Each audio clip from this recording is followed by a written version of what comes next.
13 सितंबर से OTT platform G5 पर लेखक और निर्देशक अतुल सबरवाल की स्पाई थ्रिलर फिल्म बर्लिन पर स्ट्रीम हो रही है। हमने यह फिल्म देखी है और अब हम इसकी रिव्यू करने जा रहे हैं।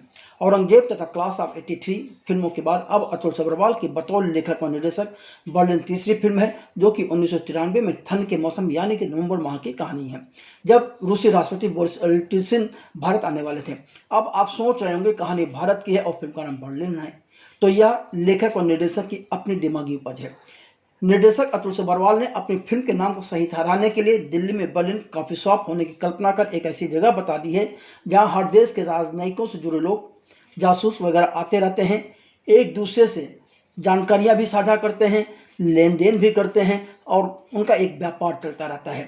लेखक और निर्देशक अतुल सबरवाल ने इस फिल्म में रूसी राष्ट्रपति बोरिस येल्त्सिन की भारत यात्रा के वक्त उनकी हत्या की साजिश की जांच की पृष्ठभूमि में देश की दो एजेंसियों के बीच आपसी प्रतिद्वंद्विता की कहानी के साथ ब्यूरो और विंग का अपने अपने को सुरक्षित रखने के लिए एक दूसरे के एजेंटों को फंसाने की कहानी भी रहती है। शायद निर्देशक इशारा CBI और रॉ की तरफ होगा, पर उन्होंने फिल्म में इन्हें ब्यूरो और विंग का नाम दिया है।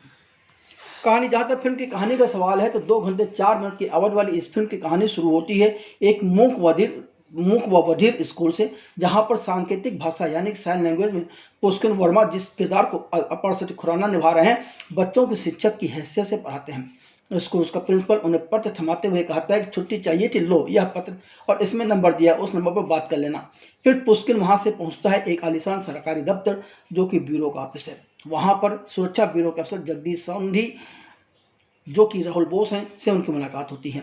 तब उसे पता चलता है कि उसे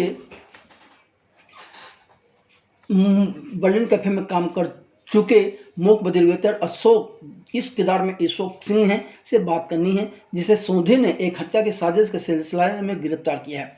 क्योंकि दिल्ली रूसी राष्ट्रपति बोरिस येल्त्सिन की यात्रा के लिए तैयार हो रहा है और अशोक से पूछताछ को उस लड़की बारे में पता करना है जिसने रूसी राष्ट्रपति की हत्या की योजना बनाई है। सोंधी पुष्किन को बताता है कि अशोक कई विदेशी एजेंसियों के जासूसी का काम करता है। सोंधी बड़ी तीक्ष्ण निगाह से पुष्किन व अशोक की हर हरकत पर बिना पलक झपकाए नजर रखते हैं। जगदीश सोंधी एक धूर्त, चालाक, बुद्धिमान व्यक्ति है। अशोक से जुड़ी रहस्यमय परिस्थितियां दिल्ली के बर्लिन कैफे से जुड़ी हुई हैं।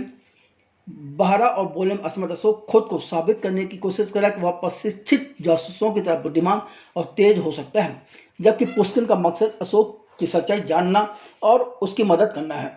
उधर जगदीश सोंधी पर 2 तरह की तलवारें लटक रही हैं। एक तलवार यह है कि सोंधी को डर है कि कहीं एक महिला के साथ अंतरंग संबंधों वाली उसकी तस्वीरें जग जाहिर न हो जाएं, तो दूसरी तरफ जगदीश के बॉस ने यह कह रखा है कि रूसी राष्ट्रपति की हत्या की साजिश रचने वाली महिला को 7 दिन के अंदर ही गिरफ्तार किया जाए। फिल्म में सरकारी स्कूल शिक्षक पुष्किन वर्मा की निजी जिंदगी की भी कहानी सतत चलती रहती है। फिल्म जैसे जैसे आगे बढ़ती है वैसे वैसे पता चलता है कि यहाँ जासूसों की कमी नहीं है। विंग और ब्यूरो, संभवतः रॉ और CBI के जासूस एक दूसरे से जुड़े जासूसों की ही जासूसी करते नजर आते हैं, जो कि सरकारी कॉलोनियों में पार्क की प्लेटों में तिजोरियां तोड़ रहे हैं और बर्लिन नामक कैफे में रहस्यों का आदान प्रदान कर रहे हैं, जो सभी विचारधाराओं के जासूसों के लिए क्लियरिंग हाउस और सुनने की चौकी के रूप में काम करते हैं। समीक्षा, जहाँ तक इस फिल्म की अच्छाई और बुराई का सवाल है, तो रूस के राष्ट्रपति के भारत आगमन पर उनकी जिंदगी के खतरे की पृष्ठभूमि में काल्पनिक कहानी रची गई है, पर अफसोस फिल्म की पटकथा कमजोर होने के साथ ही फिल्म की गति भी काफ़ी धीमी है। इंटरवल के बाद फिल्म काफ़ी कमजोर हो जाती है। इसमें जासूसी से को लेकर के जो उतार चढ़ाव होने चाहिए, जो लोगों की धड़कनें बढ़नी चाहिए, ऐसा कुछ भी नहीं है। रहस्य और रोमांस दोनों का घोर अभाव है। 2 जांच एजेंसियों की आपसी कला को ही केंद्र में ही ज़्यादा रखा गया। इस फिल्म से पहले किसी भी फिल्म में दिल्ली इतनी अधिक नीरस या धूमिल कभी नजर नहीं आई जितनी बर्लिन में नजर आती है। पुष्किन के किरदार को भी ठीक से गढ़ा नहीं गया है।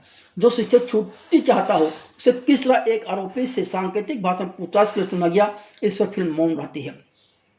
लेखन की कमजोरी के चलते स्थानीय एजेंसियों, ब्यूरो विंग के बीच प्रतिद्वंद्विता मनगढ़ंत और बेरंग लगती है।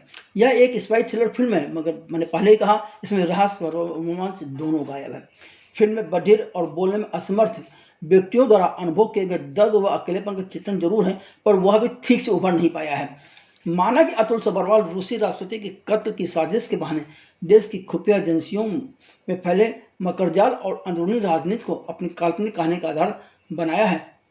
इस हिसाब से कहानी में नयापन है, मगर कहानी कहीं से भी लोगों के दिलों तक नहीं पहुंच पाती है, क्योंकि इस फिल्म में दिल्ली के बर्लिन नामक कॉफी हाउस में खुफिया बातचीत को राज बनाए रखने के लिए मूक बधिर लोगों को इस्तेमाल भी किया जाता है।